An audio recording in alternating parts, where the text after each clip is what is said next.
News with Karuna जी।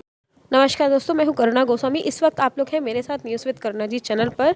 आप मेरे साथ देख ही पाएंगे कि यहाँ पर हमारे साथ हैं मनोज त्यागी जी, काउंसलर हैं 63E खजूरी खास की काउंसलर भी हैं, और ये आम आदमी पार्टी में जाने माने EDMC के नेता भी हैं, जो आवाज़ जो है आम आदमी की बहुत ज़ोरों शोरों से उठाते हैं। तो हम लोग इन्हीं से बात करते हैं।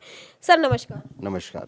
सर, अभी जो है MCD चुनाव आने वाले दिल्ली में, तो अब जो है इस बार आम आदमी पार्टी जो है वो किस तरीके से काम करेगी? और पिछले 15 सालों से जो भारतीय जनता पार्टी EDMC के अंदर या ये कहें कि MCD के अंदर शासन में है, लगातार उन्होंने भ्रष्टाचार करने में कोई कमी नहीं छोड़ी, और साथ ही साथ MCD का निजीकरण करने में उन्होंने कोई विभाग ऐसा नहीं छोड़ा जहाँ पे निजीकरण ना किया हो। मैन पावर सप्लाई से लेकर के आज कूड़ा उठाने की योजना, डोर टू डोर को लेकर के वो भी, और हाउस टैक्स का सर्वे करने के लिए डाटा वर्ल्ड जैसी कंपनी को टेंडर देने का काम हो, या SLF साइट पे कूड़े के निस्तारण का मामला हो, या ट्रांसपोर्टेशन का मामला हो, तो या सड़क से झाड़ू लगाने के लिए जो स्प्रिंकलर्स हैं उनको उनका प्रचालन का मामला हो, तो तमाम चीज़ों में भारतीय जनता पार्टी ने निजीकरण की तरफ रुख किया है।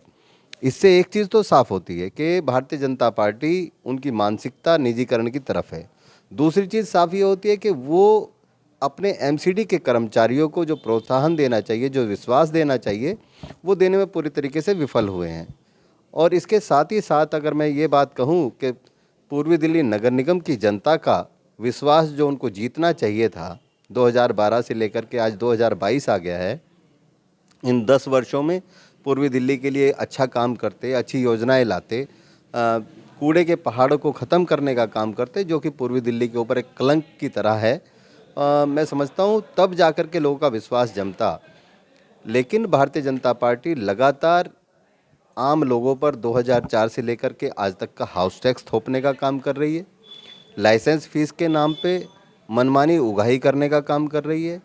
आज रिटेलर हो या कोई रेस्टोरेंट वाला हो या कोई होटल मालिक हो, या ढाबे वाला हो, इन तमाम लोगों को नोटिस भेज के आज भारतीय जनता पार्टी शासित MCD ने जिस तरीके से करोड़ों रुपए की अवैध उगाही करने का काम किया है, और साथ ही साथ लाइसेंस ना दे करके इन लोगों को जो MCD का रेवेन्यू लॉस किया है, वो अपने आप में बहुत ही शर्मनाक है। आज हमारा एक एक कर्मचारी अपनी तनख्वाह के लिए परेशान है, चाहे वो सफाई कर्मचारी हो, चाहे वो सफाई निरीक्षक हो, चाहे वो हेल्थ वर्कर हो, चाहे वो डॉक्टर हो, चाहे अध्यापक हो। और अगर बात करें तो इन्होंने कहीं ना कहीं हमारे जो कॉन्ट्रेक्चुअल कर्मचारी थे इस कोरोना काल के अंदर, जहां दिल्ली सरकार ने लगातार पूरे देश के, पूरी दिल्ली के लोगों की मदद करने का काम किया, और साथ में पूरे देश के लोगों का दिल्ली के अंदर इलाज कराने का काम किया। एक सवाल और रहता है यहाँ पे सर, कि हमने देखा कि अभी पिछले संडे को ही जो टीचर्स थे, जो MCD स्कूल के जो टीचर्स थे, उनके परिवार भी जो है वो रोडों पर है। तो आप उस पर क्या कहेंगे कि क्या कारण है कि वो भी रोडों पर आ गए हैं? देखिए, जब उनको तनख्वाह नहीं मिलेगी तो रोड पे आएंगे। इन्हीं को कोरोना वॉरियर बताया इन्होंने, अध्यापकों को, डॉक्टरों को, जो पैरामेडिकल स्टाफ था, इनको पहले कोरोना वॉरियर बताया, फिर बाद में इनको तनख्वाह भी नहीं दी। आज ये तनख्वाह के लिए परेशान है। जब परिवार के लोगों को रोटी नहीं मिलेगी, कपड़ा नहीं मिलेगा, उनके संसाधन पर्याप्त मात्रा में प्राप्त नहीं होंगे, तो क्या करेंगे वो अपने उस व्यक्ति के साथ जो MCD का एम्प्लॉय है, उसके साथ सड़कों पे उतरना ही पड़ेगा। मैं अपनी बात को पूरा करते हुए ये बताना चाह रहा हूँ आपको कि जिस तरीके से कोरोना काल के अंदर दिल्ली सरकार ने आम नागरिकों की मदद करी, वहीं MCD ने अपने कॉन्ट्रेक्चुअल कर्मचारियों को, चाहे वो आया का काम कर रही थी, उनको हटाने का काम किया, चाहे वो ट्रांसपोर्टेशन में काम करने वाले ड्राइवर हों, उनको हटाने का काम किया। और इसी तरीके से जो हमारे हॉस्पिटलों के अंदर एक हेल्पर के रूप में जो काम करते हैं, उनको हटाने का काम किया। ये भारतीय जनता पार्टी की मानसिकता को दर्शाता है कि इन्हें लोगों से कोई लेना देना नहीं है। कभी जब ये बात करते हैं दिल्ली सरकार से पैसे की, तो कहते हैं कि MCD कोई कमाऊ पूत नहीं है, MCD कमाने की एजेंसी नहीं है, MCD तो सेवा करने के लिए है। लेकिन जब इन कर्मचारियों को ना हटाने की बात थी, इनको रोजगार पे रखने की बात थी, कोरोना काल में जब इनकी मदद करने की बात थी तब इन्होंने इनको ये कह के हटा दिया कि कोरोना काल में इनको तनख्वाह का पैसा कहाँ से देंगे। अरे जब आप मदद करने की बात करते हैं, नगर निगम का काम मदद करने का है, सुविधा पहुंचाने का है, तो इन लोगों के परिवारों को चलाने की जिम्मेवारी भी तो नगर निगम की बनती थी, जिन्होंने लगातार 8 से 10 वर्ष पहले से जो नगर निगम के साथ मिल के काम कर रहे हैं, लेकिन इन लोगों ने उनको हटाने का काम किया। तो ये सारी चीज़ जनता देख रही है। हाउस टैक्स के नाम पर क्या अवैध उगाही चल रही है, एक सवाल और आता है, हाउस टैक्स के नाम पर हम लोग आपकी बात समझ पा रहे हैं, लेकिन सर सवाल ये भी पैदा होता है कि जो रोड्स हैं वो अभी भी बहुत सारी जगहों पर नहीं बनी है।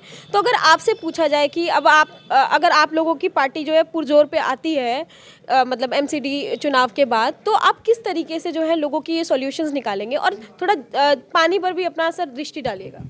देखिए, जहाँ रोड की बात है, मैं समझता हूँ कि दिल्ली के अंदर 80% सड़कें जो हैं या 70% सड़कें जो हैं वो एमसीडी के अंडर में आती हैं, चाहे वो नाले हों चाहे सड़कें हों, और इसको बनाने की जिम्मेदारी एमसीडी की थी, जिसके लिए लगातार हमारे विधायकों ने तो फंड दिया, लेकिन एमसीडी किसी भी अपने क्षेत्र में, वार्ड क्षेत्र में किसी भी निगम पार्षद को विकास निधि देने में अक्षम रही, जिसकी वजह से पूर्ण विकास नहीं हो पाया। लेकिन जो दिल्ली सरकार के अंतर्गत आने वाली सड़कें वो आज देखिए बहुत बेहतर तरीके से बनी हुई हैं। और जहां पानी की बात आती है, मैं समझता हूं कि दिल्ली के अंदर मुफ्त पानी पिला करके दिल्ली नहीं पूरे देश के अंदर और पूरी दुनिया के अंदर अपना डंका कायम करने वाली एक अकेली सरकार है, जिसका नाम है आम आदमी पार्टी की सरकार, केजरीवाल सरकार। और पानी पे लगातार शोध हो रहा है, काम हो रहा है कि पानी को किस तरीके से 24 घंटे अवेलेबल कराया जा सके। हमारे इस क्षेत्र के लिए 4 MGD का अलग से एक वो UGR बनाया गया है, अंडरग्राउंड रिजर्वायर बोलते हैं उसको। तो उसके माध्यम से इस पूरे एरिया में वाटर सप्लाई को दुरुस्त करने के लिए उसका काम चल रहा है, अभी फाइनल स्टेज पे है वो।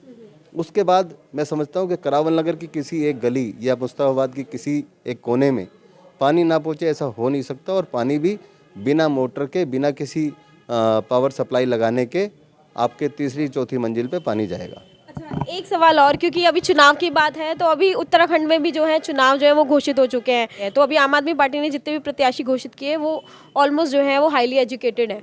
तो अब आपको क्या लगता है कि जो इस बार एमसीडी है और इस बार जो यूपी के चुनाव हैं और जो भी जितने भी चुनाव हैं वो सारे किस तरीके से इस बार लोग देखेंगे उनको? देखिए, आम आदमी पार्टी किसी भी कैंडिडेट का चयन करने से पहले उसका ग्राउंड रिपोर्ट चेक करती है, उसका सर्वे कराती है, पब्लिक में उसकी किस तरीके से उसकी इमेज है, उसकी गुडविल कैसी है, उसके बाद ही टिकट देती है, चाहे वो दिल्ली हो, पंजाब हो या उत्तराखंड हो या गोवा हो। मान साहब को घोषित किया गया है, तो ये भी बोला गया कि सर्वे किया गया और सर्वे में वो चेहरा आया, लेकिन फिर भी बहुत सारे लोगों को ऑब्जेक्शन आना है। आपको क्या लगता है कि क्यों ऑब्जेक्शन आ रहा है? देखिए, ये तो होता ही है, एक परिवार में एक माता पिता के 3 बच्चे हों तो उनमें भी ऑब्जेक्शन हो जाता है। तो ये तो निश्चित बात है कि एक बनेगा तो 2 को विरोध रहेगा। तो ये थोड़ा बहुत परिवार के अंदर भी चलता है, पार्टियों के अंदर भी चलता है। ये थी हमारी खास रिपोर्ट। अगर आपको हमारी वीडियो पसंद आई हो, हमारे चैनल को सब्सक्राइब करें, हमारी वीडियो को लाइक करें, कमेंट करना ना भूलें। शुक्रिया।